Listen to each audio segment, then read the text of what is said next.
We are Georgia and David. In March of 2022, we quit our jobs to travel the world full-time. We are currently exploring Mexico, and our goal is to visit 100 Pueblos Mágicos. We are in the magical small town of Tequila. That's right, tequila. The drink we all know and love and maybe remember or not. We are going to be spending the next 28 days here, and in this video we are going to show you what tours and distillery experiences are available here. Well, we were lucky enough to run into someone who was selling some tours, and so we chose one that includes kind of the normal trolley tour around town, and then we go to one of the smaller distilleries, and then after that they stop in an agave field so you can get some pictures. So we've got that tour booked for noon, so we decided really quick we would run and get some breakfast. So David here has a mango smoothie, and then we both got the chilaquiles verdes con carne, and I also got an iced latte. So we are going to dig in. The tour on this chili is 500 pesos per person.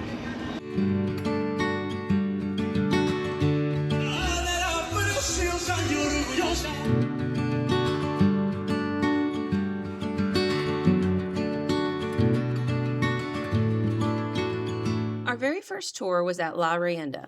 The grounds were very beautiful. First, the tour guide explained what tools are used for planting and harvesting the blue agave plant.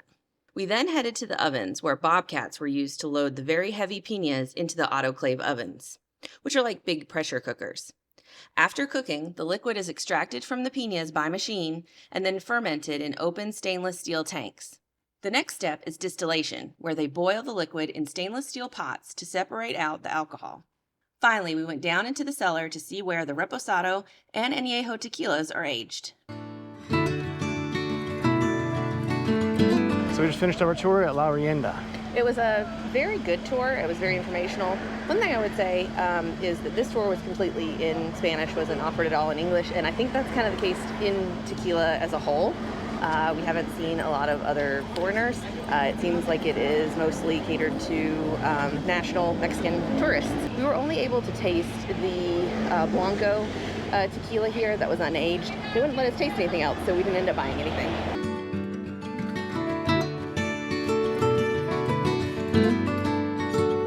So our final stop on the tour is this campo, or field of agave. It is definitely a very commercialized field. You have to pay to get in to take pictures, and then they're selling a bunch of micheladas, cantoritos, beers, and such. And it's 50 pesos per person to get in.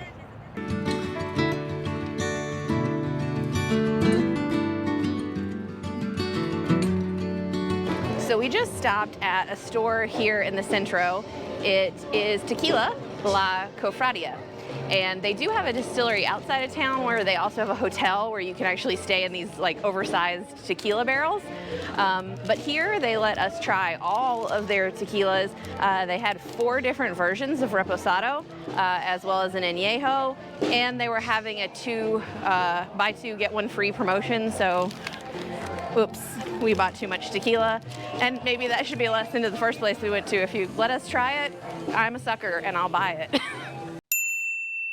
So we've walked about 800 meters from our house to Aguirreña. It's a distillery here in Tequila. We are getting ready to do a tour. They just called the tour guide over, and apparently this one is just a suggested donation. I think about 100 pesos per person should cover it, but there is no actual charge for the tour, and they do finish with a tasting.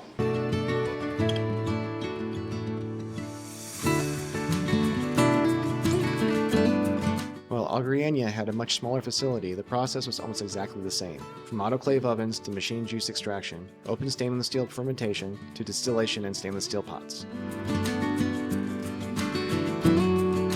This tour was very, very interesting, and we definitely learned some things that we didn't learn in the tour that we took yesterday. This is actually a distillery. It is not a tequila factory, and there is a difference in costs for licensing and permissions from the government. You have to have inspections and things. So here, they don't actually sell tequila. They sell Destilado de Agave. They can't have an alcohol content higher than 35%, so everything here is 34.9%. We also learned that they sell all of their distillate in giant plastic jugs for very economical prices, all for under $25.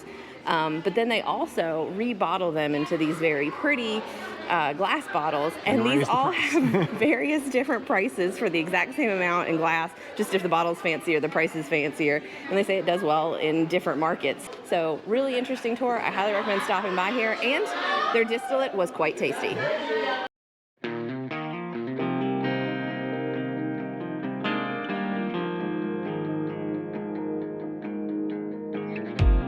Today we walked to the distillery in Fortaleza. We made a reservation for this tour online. They offer them both in English and Spanish. So we did go with English because I'd say when I do a Spanish tour, I get 80 to 90%, but obviously in English, I tend to get 100%. I probably get about half. So this tequila is rumored to be one of the best, if not the best, tequila in the whole world. They do things the more traditional way, so I'm very excited for this tour. And we're gonna go ahead inside and check in. First, we checked in the gift shop and then visited the doggies and their animal rescue. Our next stop was the bottling plant, where our guide explained that Los Abuelos is sold as Fortaleza in the United States. And the reason for that is that there is an existing rum distiller in the US selling under the Abuelos name, who took them to court and won. So if you remove the Fortaleza label on your US bottle, you will see a silkscreen Los Abuelos underneath. And this is what we call a little FU to the result of the case. What does that mean? I'm on camera.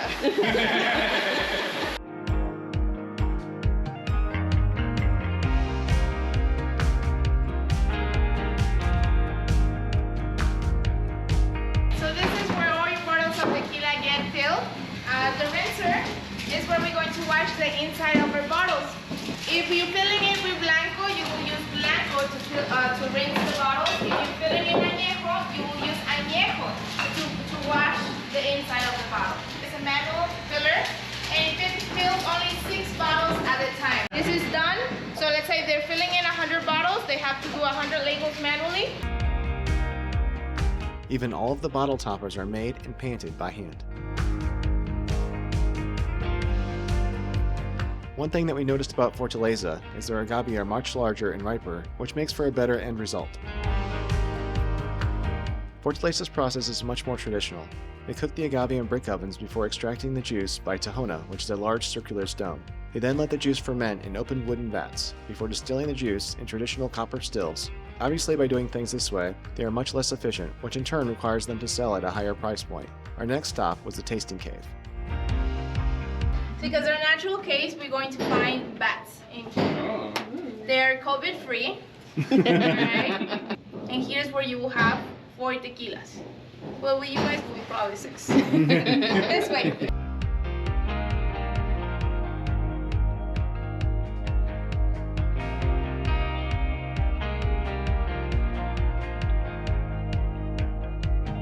So we just finished up our tour here at Fortaleza, and I highly recommend it. It was definitely my favorite so far. This is only our 3rd one, but it was excellent. They do most things in a very artisanal way, so it was cool to see the differences between the other larger, more industrial distilleries that we've seen, and we were able to secure a bottle. They are completely sold out of the añejo, but we were able to get a bottle of reposado. It was a bit more expensive than other places, but I have to say that when we did the tasting, it tasted more expensive than other places. And if you do decide to do this tour, I highly recommend finishing the tour with the tacos, because the fish tacos were amazing. super good. Again, highly, highly, highly recommend.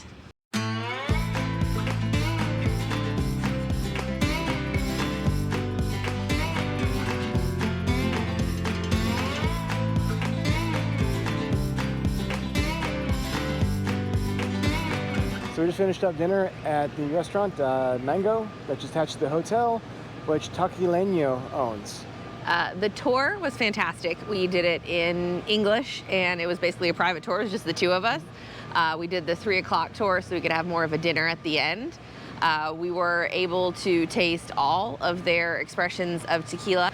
This distillery does things in kind of a hybrid way. So they are careful about the age of the piñas that they get, but they do cook them in an autoclave or an industrial oven, but then they also distill in copper, and they don't use any additives. That was one of the main takeaways I think I got from this tour, is that with tequila they can add up to 1% in additives, so flavorings, colorings, preservatives, different chemicals to make the process go faster. And here they don't add any of that. It is completely natural. La Fortaleza that we visited the other day is also additive free, so that makes a difference in the quality of the product. We definitely found it educational, and even though this is our fourth tour now, we're still learning new things, so still worth it. And the tasting menu is fantastic. We got the tuna aguachile to start. We ended up getting the pulpo. I ended up getting a chocolate mousse. And I had the creme brulee, which was really delicious. It was actually like an arroz con leche that was bruleed on the top, so very unique little Mexican twist on things. I would definitely recommend, if you do the tour here, to go ahead and book it with the meal as well.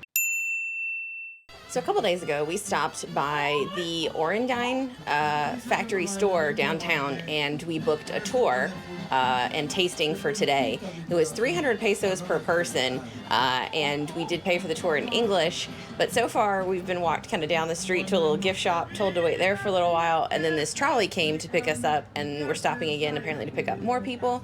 So we'll see.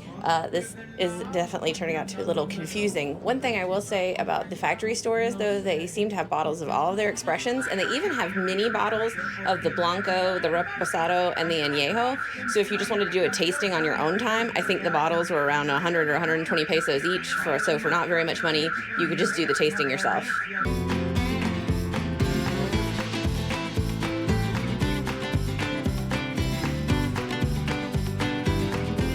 So we just finished our tour at Orendain. We ended up getting a private tour because we did choose to get the English tour. I highly recommend getting the English tour there. It is a Saturday, and the two Spanish tours we saw, one had 50 people, yeah. The other probably had 30, and it was just us and our guide. So that was Private tour. Yeah, that was super excellent. Our guide was really fun. We did get to do a very thorough tasting. At some of these places, they just pour you a little tiny bit. He asked us if we wanted to try anything again when we were trying to decide what to buy. So very customer service oriented. I highly recommend going there. They do things with a slightly industrial twist, but they're still keeping some of the traditional methods intact. They're not using a whole bunch of chemicals or anything like that, or changing the process dramatically for efficiency. So it's also good for that reason. They have two different types of ovens there too. Mm-hmm. Yeah, so they have the classic ovens that are stone and take 48 hours, and then they had the autoclave stainless steel ovens, which take more like 12 to 14 hours. I think there may have been a little bit of confusion, though. We did end up getting on one of the barrel tours. The barrel bus did take us straight to the distillery, and then it took us straight back to the gift shop we started at, where I think the girl had talked about going to some of the agave fields and stuff. We've already been to those, so it wasn't a big deal. But I think that the people we got lumped in with on the bus for the return, because we had done the English tour, we took a little while longer, and I think that they had already done the fields before they did their tour. So you may get the whole experience, you may get a partial experience. Either way, though, it is a very good value because it was only 300 pesos a person, and the Chile tour, which did not have a very good tour, it didn't have a very good tasting, that was 500 pesos per person. So if you do want the barrel party experience, I would definitely go to the Orendain shop and sign up for the tour there.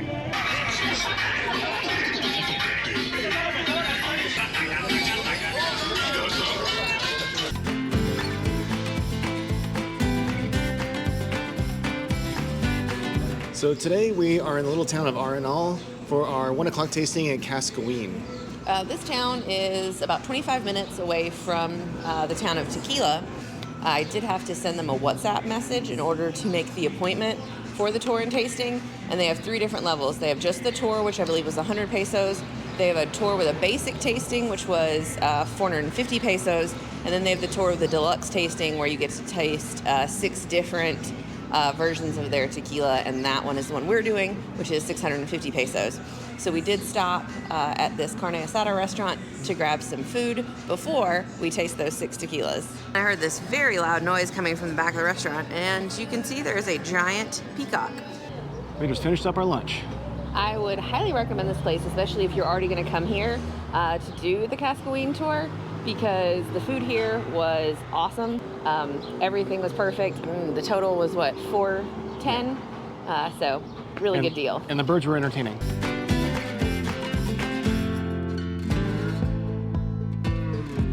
So we just finished up our tour and tasting at Cascahuin.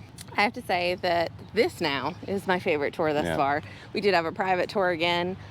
Kevin was our tour guide, and he did an amazing job. He actually spent a lot of time in California, so his English was fantastic, and we had a lot of fun speaking back and forth in English and Spanish. Little Spanglish. Yeah, we learned some things. We were able to taste 6 different versions of their tequila. We did not agree this time. No. I'd say normally we agree on what the best is. David really liked the extra añejo, but the extra añejo was a little too oaky for me, and also it was 1,900 pesos. And usually that's not what I go for. Usually I go for the reposado as my sweet spot. So we ended up buying the reposado and the plata. Here, they don't have an autoclave, so they use the brick ovens for everything, and they cook their agave in a different way. They only have 1 shift a day. So they cook it for 8 hours, they turn off the ovens, let it cool off for 16 hours, and then the next day fire it up for another 8, cool it off for 16, fire it up for another 8, cool it off for 16, and then unload it. So it still gets 24 hours of cook time, but it isn't straight. It ends up resulting in a caramely kind of tasting agave. When we tasted it, it was sweeter and juicier than any of the others that we had tasted. They do tend to use younger agaves here, though. Their agaves tend to be 5 to 6 years old, where I think some other places we've been might use 8 or 9-year-old agave. Here, most of it is fermented in the cement tanks, and then they have both a copper still as well as some stills that are stainless steel but have copper tubing. We've learned something everywhere we've gone, and this tour, I would say, was particularly fun. The tastings were generous, and I'd say we liked more of the options than we normally do. Here, out of the 6, I think 3 were really, really solid, and we ended up buying 2. It is like a 20-25 minute drive outside of Tequila, but in my opinion, well worth it.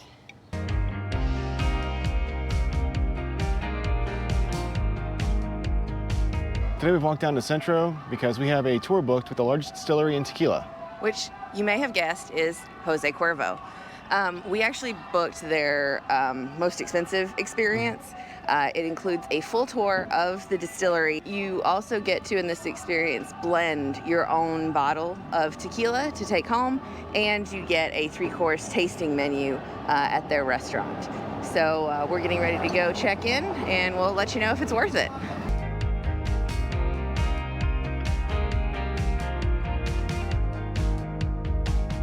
After checking in, we had to wait for a few minutes for the tour to begin, so we took the opportunity to check out the gift shop.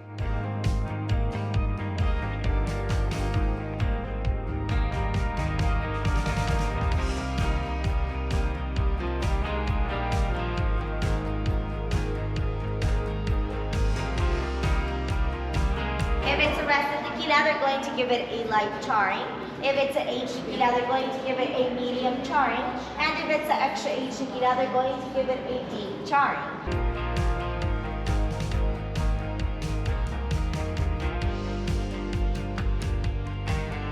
At this point, the basic tour ended, and ours got a lot more fun.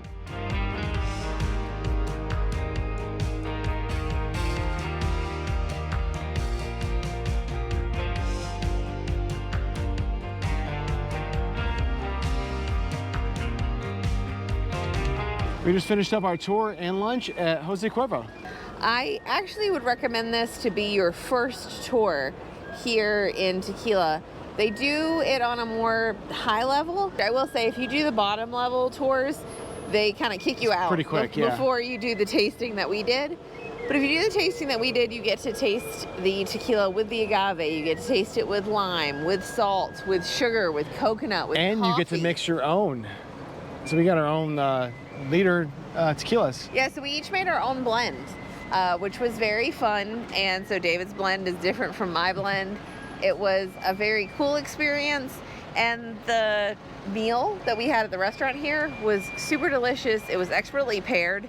And also our tour guide stayed with us throughout the whole experience. She helped us do the tasting, she helped us make the blends, and she actually sat with us and enjoyed lunch with us. So it was a really good experience. If you come to Tequila and you can afford it, I would say this is a very good first experience. Which I was really surprised to see how traditional Jose Cuervo actually is. Yeah, so the distillery here, it just makes the family reserve as well as Jose Cuervo Tradicional. And so they bake all of the agaves in the brick ovens. They don't use autoclaves. They don't use the screw compressors or diffusers. They do everything in the most traditional way possible. They use copper stills. So it was definitely more traditional than I expected from such a large distillery. Today's a Sunday, and we drove about 25 minutes to Tres Mujeres Distillery. The tours are available at the door. We weren't sure because we tried to go online. Their website's a little bit of a mess. It actually looks like they have a restaurant on their website. They don't. They don't. We'd sent an email asking for a tour. We didn't hear anything back, so we just showed up. And they were like, oh yeah, sure. It's 100 pesos a person, and we did the English tour. So it looks like we're probably going to be the only ones on our tour. We'll see. But the Spanish groups are pretty large, so even if you speak Spanish, you might want to ask for English. This distillery is known for being run by, as you could maybe guess if you speak some Spanish, 3 women. The original owner was a man. He had 3 daughters, and now they run the distillery here. Are you guys ready to get tipsy a little? The process here starts out more traditionally with brick ovens, but then they switch to mechanized juice extraction, stainless steel fermentation tanks, and stainless steel pot stills. They do, however, have a mini museum in the back that shows the more traditional methods, and quite a few vendors have set up shop here.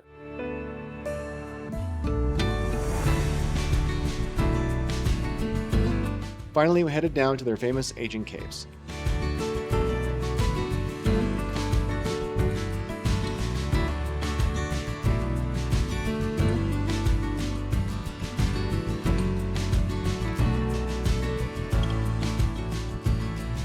So we just finished up our tour at Tres Mujeres, and it ended up being a private tour because we got the English tour. Yep, so again, highly recommend doing the English tour. It was extremely crowded. This place is extremely popular, but one of the coolest things is where they actually age all the tequila in their little cave. They have it all lit up. It's quite Instagrammable, but there were hundreds and hundreds of people down there, so we did go through it fairly quickly. Our tour guide was great. She did let us, I think normally you only get to taste the Reposado and the Blanco, but we got to taste the Añejo and the Añejo Dark. We did end up purchasing the Añejo Dark, which was 2,700 pesos, so it definitely isn't cheap, but boy, it really was delicious. One thing she did tell us was that we had to come out to the agave fields and we had to yell Gaviota. Because apparently there's a very famous, very popular telenovela where the girl's name is Gaviota and she's always working out in the fields and her love interest yells out, Gaviota! And they came to this actual distillery to shoot some of the scenes. Entonces, Gaviota!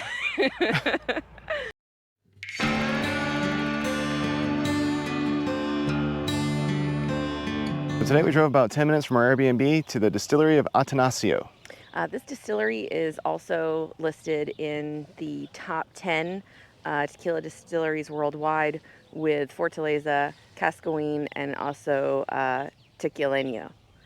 For this one, we were able to send a request to book the tour through their website, and then they sent us an email where we confirmed times, and then we paid via PayPal in order to get our reservation. So we have a 10 a.m. Tour through the agave fields, then a tour of the distillery, and then a full tasting, and that was 650 pesos per person.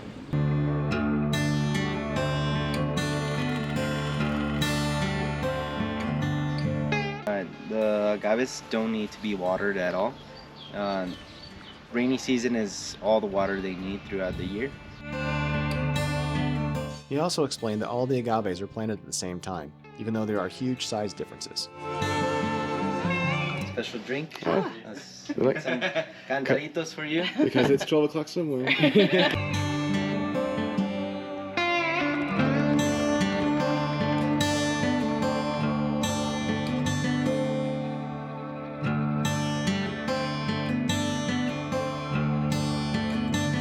So we just finished up our tour, and it was really good.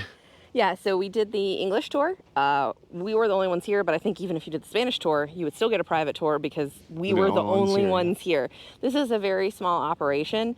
They don't even make tequila every day. So today, the operation was non-operational. Yeah. They weren't having anything ferment, nothing was distilling. They weren't cooking any agave because they just do it as they need to in order to meet demand. And he said they work hard or they hardly work. When we were at like Fortaleza, they actually have 3 shifts. So they have a day shift, an afternoon shift, and a night shift. They run 24 hours a day. Where we were at Cascahuin, they run every day, but they only run day shift. And here, they don't even run every day. So this is even smaller. They do use the autoclave as their oven instead of the stone ovens. But they only have one. And they do open ferment, and it does look like they distill in stainless steel. We did purchase a couple bottles. Here I have the Reposado. And this is the Blanco, but it's, what was it, the Besos de Amor, which is a lower proof. It was a little bit fruitier and a little bit less grassy or herbally than the regular Blanco. And both bottles were fairly reasonably priced. So we will taste these at home and see how they go. But overall, here we went into a lot more depth about how the agave is actually grown and harvested and replanted and that kind of thing. And sold, even.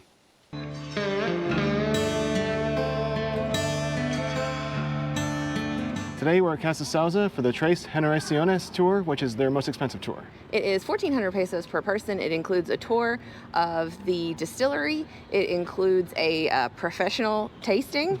It also includes a cocktail as well as a 3-course meal in their restaurant. Now, this was the most difficult tour to book. David sent 3 different booking requests through the website. We finally broke down and walked all the way, because it had been like 2.5 weeks. Yeah. We walked all the way down here and we talked to the lady in the gift shop. She called somebody else over, and that girl took down our information and said that she would be in contact to see if they had availability. She then did email the following day, and we finally got it booked. So we'll let you know if it's worth the hassle to book, since I don't think we've had this much trouble with any other distillery. While we were waiting for our tour to start, we checked out the mini museum that showed the progression of their labels and bottles over the years.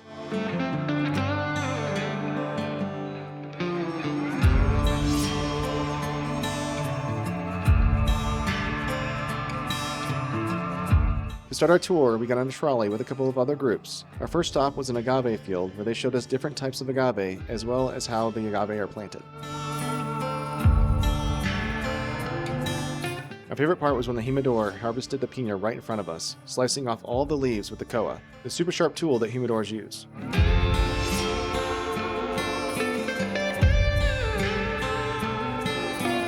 Our next stop was a manufacturing plant. There are some beautiful murals outside, and this is where things got very different from other distilleries that we visited.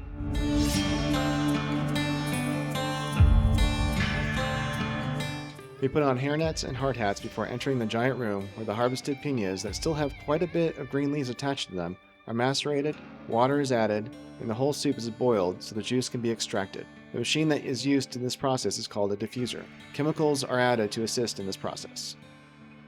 Here, the stainless steel fermentation tanks are closed so they control all aspects of the process. Here, they use the more efficient stainless column stills for the distillation process.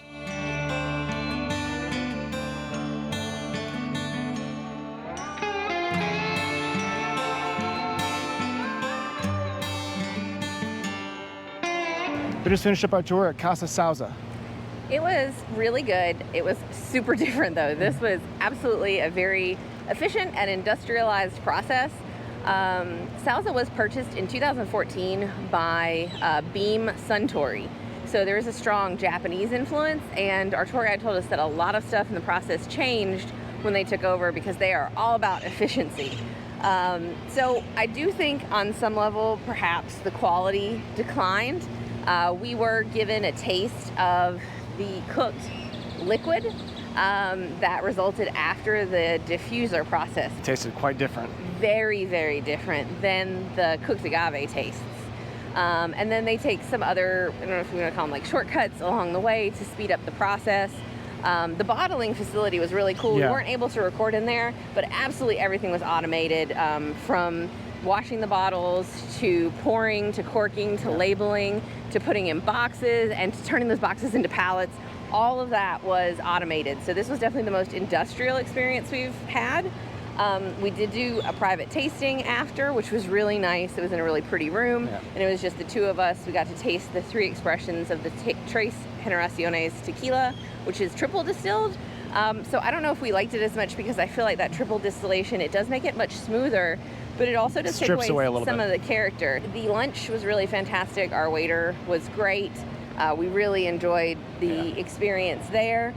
And honestly, I would probably recommend it over Cuervo because Cuervo was over twice as expensive.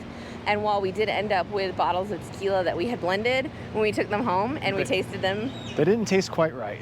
yeah, they just didn't hold up to the tequila that we tasted and we purchased from other distilleries. And it's really cool to see the difference between the industrial way of doing things and the traditional way, or a more traditional way. Because Cuervo basically is just a larger version of the traditional way. Instead of having 2 or 4 ovens, they have 36 ovens, but they're still cooking the agave in the same brick ovens that they do at like La Fortaleza.